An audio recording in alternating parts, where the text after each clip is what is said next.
My name is Ruthi Lujen. Good morning, everyone. Thank you for being here. I'm Ruthi Lujen, City Councilor at Large. I'm standing in for the Chair of the Boston City Council Committee on Ways and Means, Tanya Fernandes-Anderson. This hearing is being recorded. The public may also watch this hearing via live stream at www.boston.gov/city-council-tv or broadcast live on Xfinity 8, RCN 82, Verizon 964. Members of the public wishing to testify virtually via video conference should email the staff contact for a link and instructions to do so. Written comments may be sent to the committee or chair or staff email below and will be made a part of the record and available to all councilors. We will be taking public testimony at the end of this hearing. If you are interested in testifying here with us, please sign up on the sheet near the door. The subject of the hearing is docket number 1210, message and order for an appropriation order in the amount of $30,300,000 to cover the cost designing, constructing, equipping, and furnishing a new building for the Josiah Quincy Upper School. This matter was sponsored by the administration and was referred to the committee on October 5th, 2022. Today, I am joined by my colleagues, City Council President Ed Flynn and District 8 City Councilor Kenzie Bach. Administration panel here, thank you for being with us here today. Carrie Griffin, Director of Public Facilities from the Public Facilities Department. Carlton Jones, Assistant Director of Operations, Public Facilities Department. Ron McNulty, Senior Project Manager for Josiah Quincy Upper School Project. Those are initials and that's what it meant. Okay, in the Public Facilities Department. And Brian McLaughlin, Senior Project Manager for MSBA Schools, Public Facilities Department. Thank you all for being here this morning, and we are excited to launch into this discussion. I hear that there is a presentation, so we're just going to kick it off with that. Carrie, are you going to start us off? I'm going to hand it over to my colleagues. Okay, awesome. Thank you. Thanks for being here this morning. Sure. So thank you very much, councilors, for hearing us this morning. My name is Ron McNulty. I'm a Senior Project Manager with the Public Facilities Department. We're here today to talk a little bit about the Josiah Quincy Upper School, which is currently under construction on Washington Street in Chinatown. The Josiah Quincy Upper School project is a Mass School Building Authority project, and we've been working closely with our architects at HMFH Architects, Turner Construction, our CM at Risk, and Skansky USA Building, who is our OPM, or Owner's Project Manager. So this morning, I wanted to just talk quickly to give you an overview of the JQ campus. Talk about an overview of the school itself, the schedule. We have some progress photos of the ongoing construction. And then I want to talk a little bit about the budget and our UBE strategy and efforts. So if we could go to the next slide, Carrie. Thanks.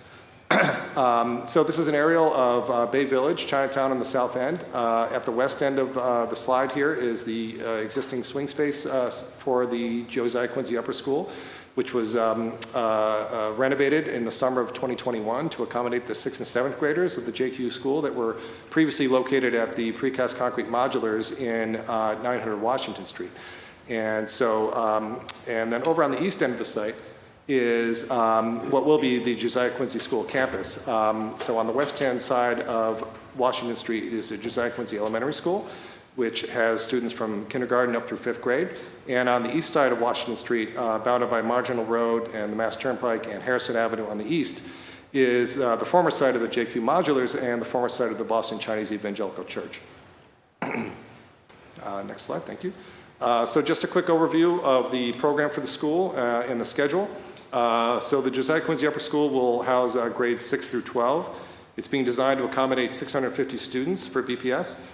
It has 84 staff, 35 educational spaces, 29 classrooms, and as well as an auditorium with over 400 seats, black box theater, and a gymnasium and a cafeteria with approximately 250 seats. Our schedule right now, we're about a little over 20% complete with construction. That's the school open for operations for BPS a little less than 2 years from now in the fall of 2024. Next slide, thank you.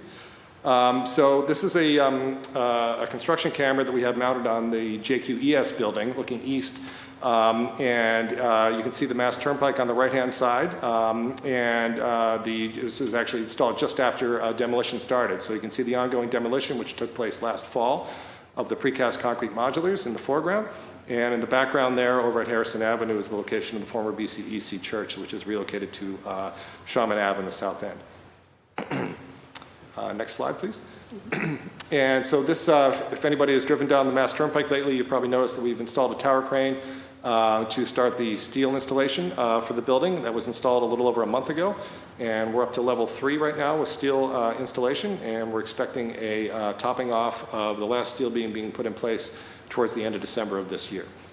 So it's a pretty exciting portion of the project. You can start to see the building starting to come together. In the foreground there, you can see the radius area which will make up the future auditorium, which is shown here in the rendering. This is a rendering looking northeast from Washington Street. So you can see the auditorium in the foreground, 4 levels of classrooms, again grades 6 through 12, an occupiable roof above that, and a gymnasium which projects out over the sidewalk on Marginal Road.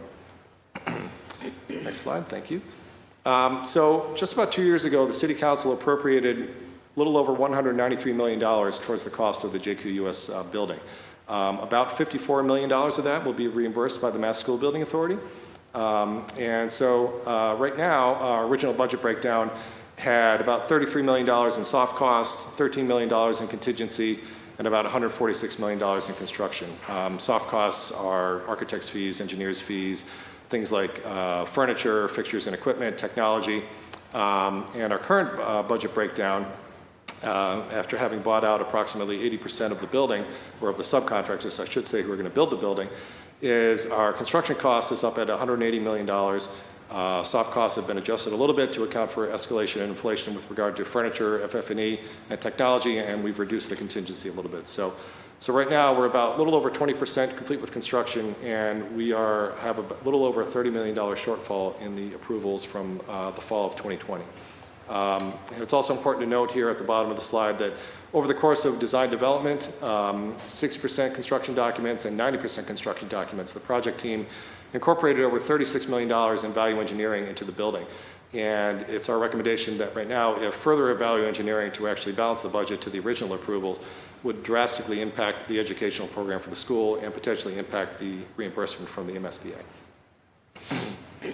So I have a slide here just talking a little bit about some of the factors that have to do with why the budget is so high.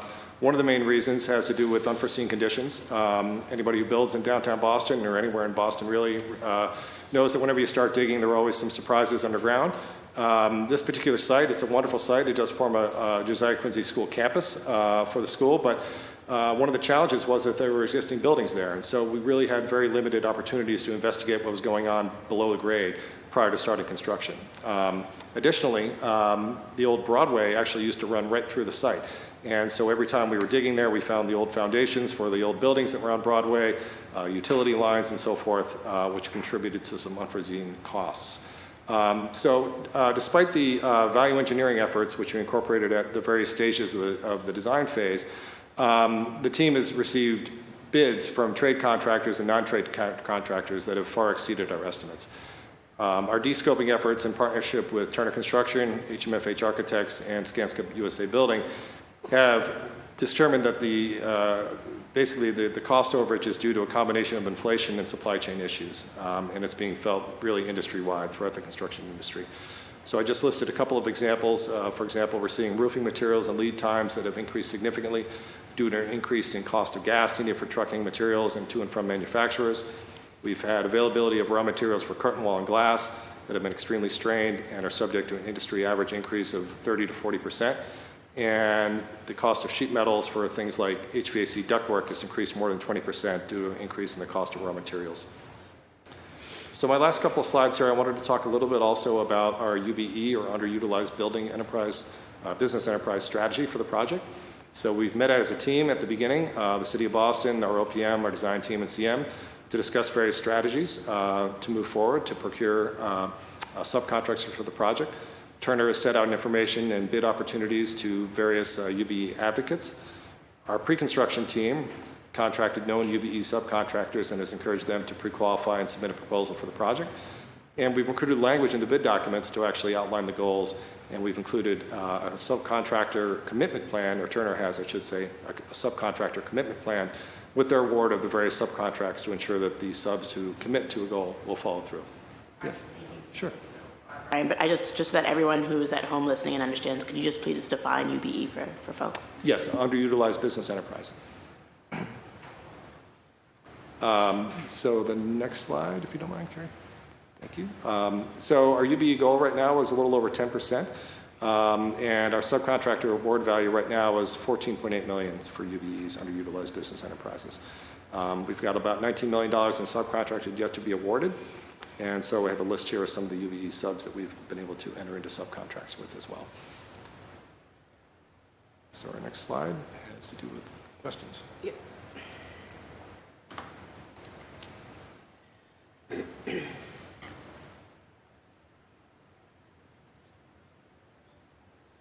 Okay. Thank you for your presentation thus far. I'm going to turn it over to City Council President Ed Flynn for any questions he may have. Thank you, Councilor Lujan, for chairing this important meeting. Thank you, Councilor Bach, also for supporting this project, and you, Councilor Lujan, as well for supporting the project. I just want to say thank you to the panel for the commitment to the residents of our city, our students across Boston, but also building this beautiful state-of-the-art school that will really provide another wonderful opportunity for the youth of our neighborhoods to learn and study in a state-of-the-art facility. So I just want to say thank you to the panel that's here for your professionalism and hard work. And we also know that many of the students here at Josiah Quincy School are immigrant families, immigrant students. So I know that this school will play a tremendous role in the community. So again, just want to say thank you. I'm on board. I support this. I've been active on supporting this and helping move this process forward. Maybe just give us a little bit of background on where we are now in terms of the design, the construction, what's ongoing. I'm on the site frequently, several times a week, but just give us a little bit of a background. Sure, absolutely. Thank you, Councilor, for your positive words about the community. I could also just say, having been working with BPS and the JQ community for the past 3 years now, it's an amazing group of students and faculty there that have been really privileged to work with. So right now, our main activity on site is steel installation. We started that a little over a month ago. We are scheduled to have a topping off hopefully at the end of November, or we're working on scheduling that, I should say, with the administration. Steel installation will be completed at the end of December, followed by curtain wall and exterior enclosure and brick and so forth. Right now, some of the subcontracts that we still need to buy out are FF&E, furniture, fixtures, and equipment for the building, which is procured directly by the city, as well as technology, IT technology, which is also procured directly with the city as well. Thank you. One final question before I ask my colleagues so that they can have an opportunity to speak as well. Tell me about the HVAC system. What is significant about the HVAC system, knowing that the school will sit on land that's basically right on top of the kind of the Mass Pike, the highway system, not too far from the Salt Station train, the Salt Station bus. Certainly we know we have a lot of environmental air pollution challenges, and I know you guys have been working and addressing that, but just give us a little bit of background on what's significant about this building as it relates to environmental issues. Sure. No, that's actually a great question. It's something that the design team has taken into account really since the inception of the project. There was some debate about the proper system for that. Without getting into too much detail, the actual HVAC system is called a displacement air system. It's something that was used at the Dearborn School several years ago. It's something that we also have a number of filters within the building to be able to deal with some of the air quality issues that you mentioned. So I feel like the design team, HMFH architects, GGE engineers, have a tremendous amount of experience with this sort of systems, and it's something that we've had in the forefront of our discussions amongst with the design team, really since the beginning of the project. Thank you. I have no further questions. Thank you, Councilor Lujan. Thank you, President Flynn. Councilor Bach? Thank you so much, Madam Chair, and thank you all. Obviously, I remember talking about this project with you last term and last year, and so glad that we are progressing. And obviously, this is a significant overage, but I know that we're all aware of the kind of overall pressure on construction costs, and this has been a kind of long-term project. I guess one question I have is just, can you remind me again of the timeline of kind of when this original budget got set? Sure. So the original budget was voted on in November of 2020.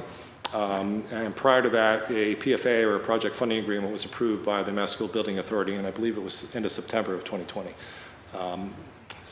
So do you think, and this is not me seeking to cast aspersions, I'm just curious whether, like, is there anything in hindsight being 2020 that we could have done to compress the timeline on this thing at all?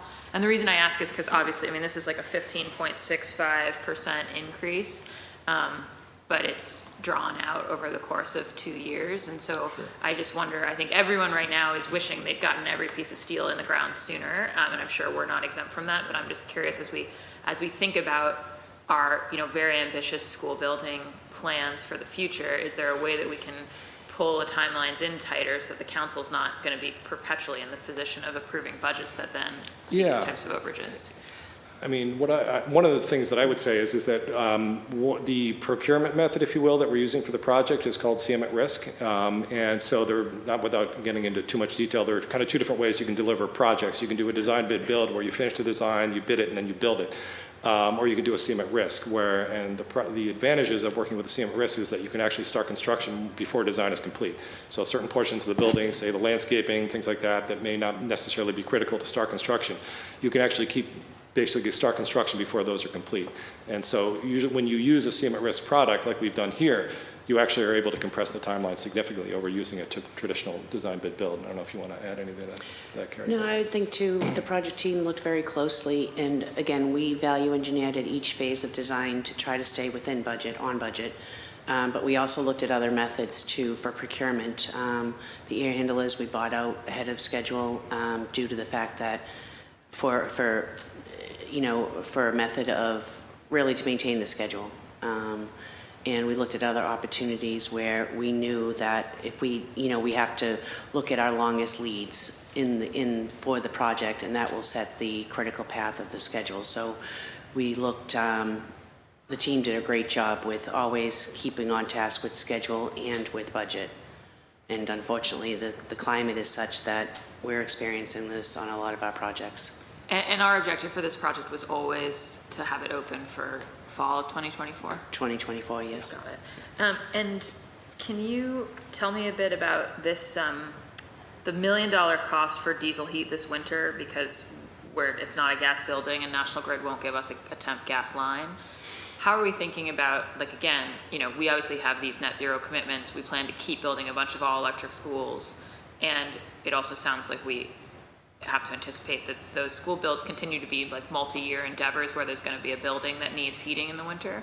So allowing that winter is coming and you need to, get the diesel heat for this winter for this building. When we think about going forward, is there a more sustainable, less expensive solution we could have for this with our other school buildings? We actually are trying to negotiate right now with National Grid to get the gas in from the street. There's a 6-inch main that runs parallel to the building. So we're trying to, and we're finally back talking to them. So hopefully we'll have actually gas for the winter for heating the building. Because diesel, that's, there would be a significant savings if we didn't have to go with diesel.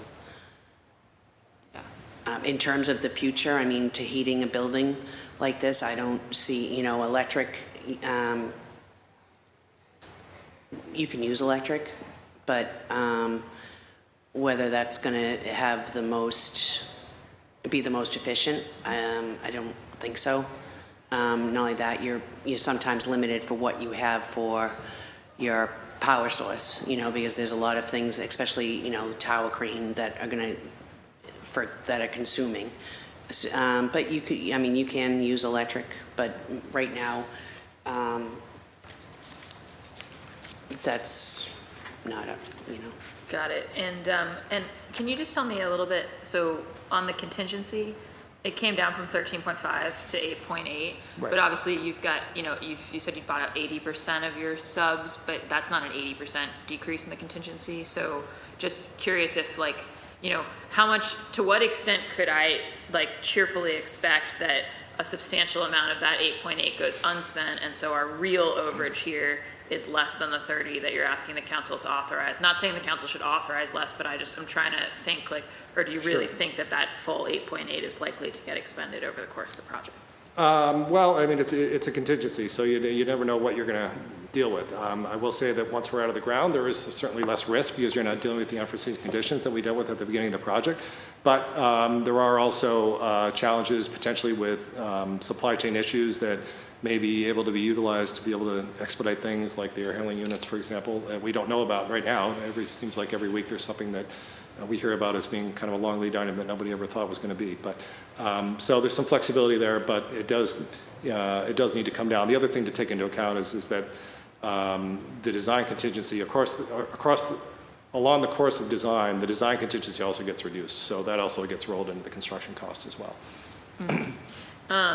And then, can you tell me, I'm just curious, and this is a bit, Carlton and I have had this conversation a number of times, really appreciate seeing these UBE subcontract values and the fact that you guys are clearing that 10% target's really great news right now.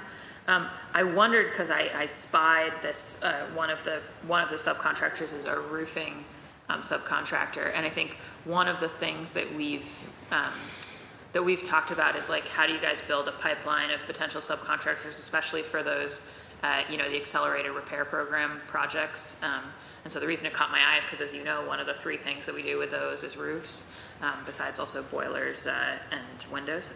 And so I just wonder, could you speak at all, in addition to this project, is there potential, you think, in the relationships that you're building with this slate of subs for them to, become people who are able to bid more regularly on BPS projects?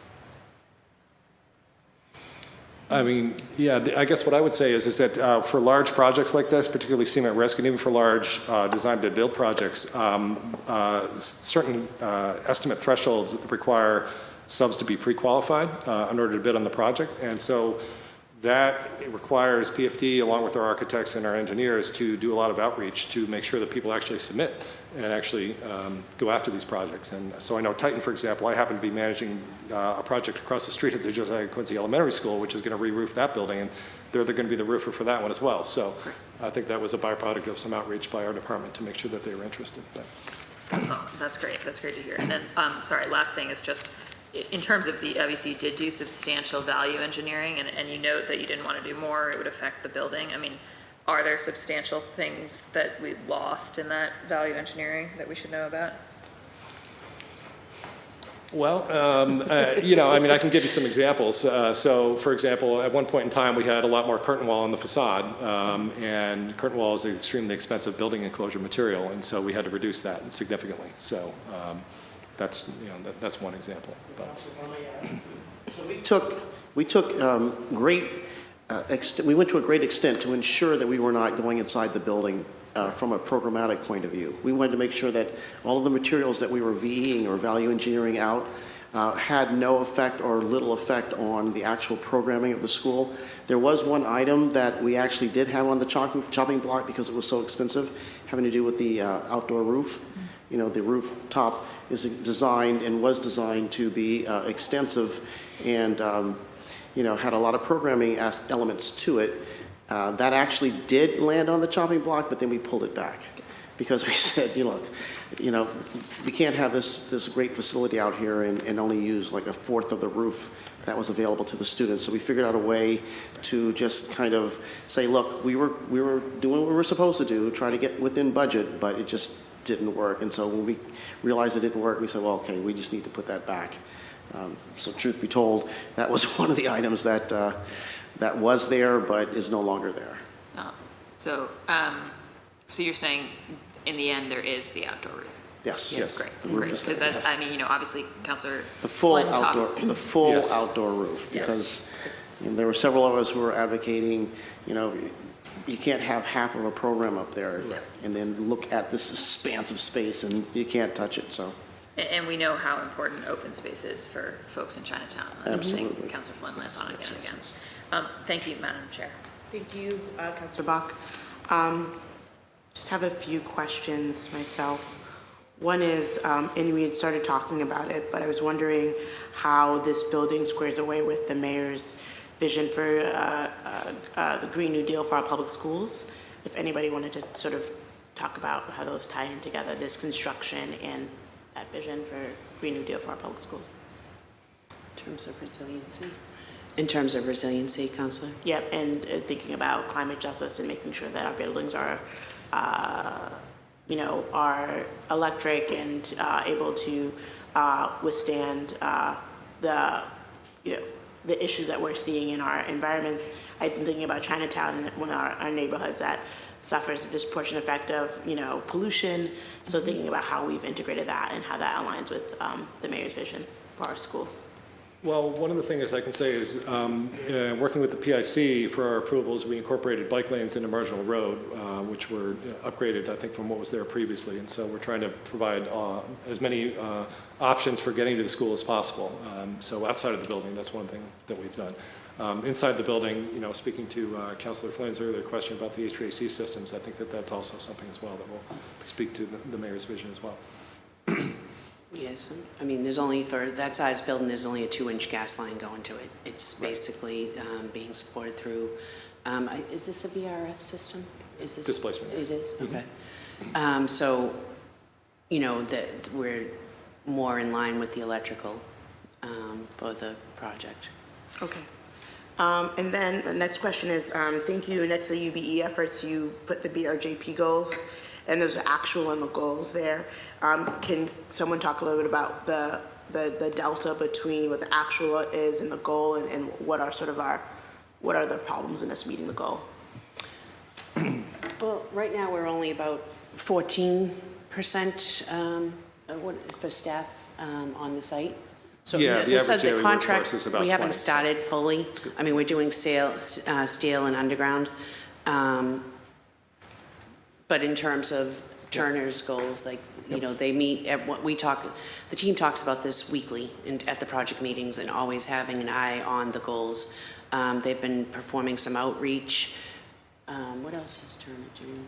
Oh, sure. No, I mean, what I think is actually a little bit unique that they've been doing is actually incorporating the actual commitment plan into the subcontracts, which is huge because people can kind of talk a big game, necessarily when you're maybe awarding a subcontract, but actually having that in their contractual commitment to the CM is very important. The other thing I would just add, following up on what Carrie just said, is that our average daily workforce is about 20 right now. So we have iron workers on site, we have some underground plumbing taking place, some waterproofing, excuse me, but as we ramp up, we expect that the average daily workforce to at least double over the course of the project. And I think when that happens, you'll see the BRJP commitments and the goals actually increase. And do you think we're on track to meet those goals? We're going to do everything we can to make sure we meet the goals. Okay. Are there other things that we could be doing more aggressive in terms of our outreach and partnering with unions, being more aggressive with our contractors? What are the steps that we can take to ensure that we are meeting those goals? Especially because, this is a city project, and the BRJP goals, when we try to make sure that non-city developers and construction projects are meeting the goals, we have to be meeting them ourselves on our own projects. And so I want to ensure that we're doing everything we can and putting all of our muscle behind meeting this goal. And I know many on the council agree, and we don't take it lightly. So just curious if there are other things that we could be doing to meet those goals. Well, I mean, I think that we could talk with Turner and see if there are other opportunities that we can implement and other strategies, absolutely. I think a big piece of it is Turner including that in their contract with their subs. Yep. Yeah, he mentioned Yeah, that. that's so. huge. Yep. And you said every at the weekly meetings, these BRJP goals are discussed, and yeah. we are being aggressive with saying Yes. we need to meet these goals. We need to meet these goals. Okay. Yes. And then another question is on the UBE goals. Just one request that I'd like to formally make is if we could break down of the UBE subcontracts, which are allocated to businesses, enterprises owned by women, and which ones are owned by people of color. If we have that, do we have that data? We do. Yeah. We can Yes. get that. If you could just, this is a great list, and just a marking next to it, I think would be really helpful Okay. as we try to make sure that we are meeting our goals. And then I have a question that I feel like no one, maybe this is not the right crowd for it, but I'm just curious why we are looking at 6 through 12 when the model for most of our schools is moving towards a 7 to 12 school model instead of we're doing K through 6 and then 7 through 12. So just curious why this is still planned for 6 through 12. Yeah, I mean, we are going to a pre-K through 6 and 7 through 12. I can speak to that. I was at the school department when that happened, if that's okay. Yeah, I spent years at the school department before I went to public facilities. And because the JQ, Josiah Quincy, is a unique situation where the children who are at the I can't call it lower school, at the elementary school, the Josiah Quincy Elementary School feed directly into the upper school, that there was no real need for them to change the structure of the school, so that children, when they come in initially, they know that they have it's not a K6, 7, 12, it's actually a K-12 experience that they have. So that's one reason why it's an outlier in that respect. Okay, thank you. Turning to my council colleagues to see if they have any additional questions, either Council President Flynn or Councilor Bach. Thank you, Madam Chair. I don't have any questions other than just thanking the panel for being here and thanking the panel for their professional work as well. Thank you, Madam Chair. Yep. Yeah, just the one other question that I had was, and it's related, Councilor Flynn asked you about the HVAC system, but filters specifically, do you guys remember where we landed? MERV filters, there's an acronym there that I can get that. But what's the number? Do you remember? What's that called? 14? Yeah. MERV 14. Okay, that's great. Excellent. Yeah. Filtration system on Pre-filtration, that, that's so right. it's 2 layers of filtration. Okay, great. Yeah, obviously, because as we discussed, right next to the highway, those small particulates, we really don't want them. We don't want our students breathing them in to the extent that we can avoid that. Okay, and you guys feel confident that you're not going to come back to us a second time if we authorize this $30 million? Yes, I'm going to say yes. We're at the percentage. Well, there's an $8 million contingency, so they should be, right? So the goal is, the answer should be yes, period. No, yes, it is, but I'm a new counselor, so I don't know. How many times they usually come before us? we typically don't come before looking for additional funds, honestly. This is just not, the climate that we're in right now, we're seeing it throughout all of our projects, and it's delaying and increasing cost. And I guess the question that raises for me, Carrie, is just should the bracket for a minute, even the schools, should the council expect, therefore, in some sense, a wave of these where you guys are going to come back to us with things that we authorized in the 2020, 2021 capital, budget votes to be like, hey, these all cost more now? Is that? I know we will be coming back before you for the Carter School. Mm-hmm. Right now, I didn't feel confident bringing that to you because we know here we're 70% bought out. We're only 5% bought out on that project. We just assigned the CM. Mm-hmm. So, but that one we will be coming before you on, and and one of the things too, because these draft orders are specific to the building, MSBA requires it for the full appropriation. The other projects we have contingency, not that we don't have contingency in all of our projects, but we're working very hard to mitigate some of these changes or cost increase. So our authorization is actually more specific on these school projects That's correct. than it is on, It's especially on when everything else that's bundled in with the capital Yes, because we could have an overage like on the JQES that came in, but there's the reserve fund for BPS will actually be able to support that project without having to come back before you. But where this is MSBA, each loan order is independent. So for the building that it is. Got it. Yeah. So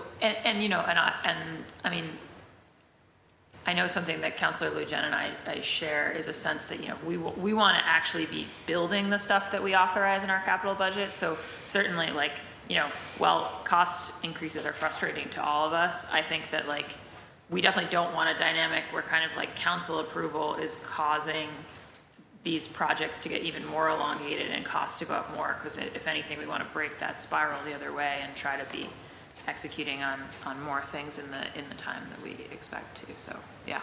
No, I just wanted to get a sense of how much, okay, so the Carter, that's future coming attractions. Yes, probably February, March, we'll have a better sense. We're starting the pre-qualifications for that one, so once we have the filed sub-bids bought out, we'll have a better sense. Got it. And just for folks, again, watching at home, I'm right in understanding, right, that when you say bought out, what you mean is like, you know, once you've scoped the work, someone's bid on it, you've assigned it to them, you've signed a contract, then like they're doing it at the price that we set with them, and it's their Correct. problem if the materials and the labor costs go up in the meantime. Correct. Thanks. Thank you, Councilor Bach. We've been joined by City Councilor at Large, Erin Murphy. Erin Murphy, do you have any questions? Not now, just thank you. I was listening in. Sorry I'm late. And this is exciting. Any new school building, as you know, as a school teacher, we need to invest in our school building. So supportive and excited to hear what's going on. Thank you, Chair. Thank you. We are now moving over to public testimony. Is there anyone who has signed up for public testimony? No? Seeing no one has signed up for public testimony and seeing no additional questions from my colleagues, I want to thank the administration for coming and for the work and your commitment to building buildings for our young kids that are deserving of and match their dignity, and that we're building for a resilient future for our city and for everyone involved. Hopefully I will be able to get the follow-up to those questions about breakdown of disaggregate the UBE data. And I'm going to call this meeting to a close, and we are adjourned. Thank you, everyone. Thank you, councilors. Thank you.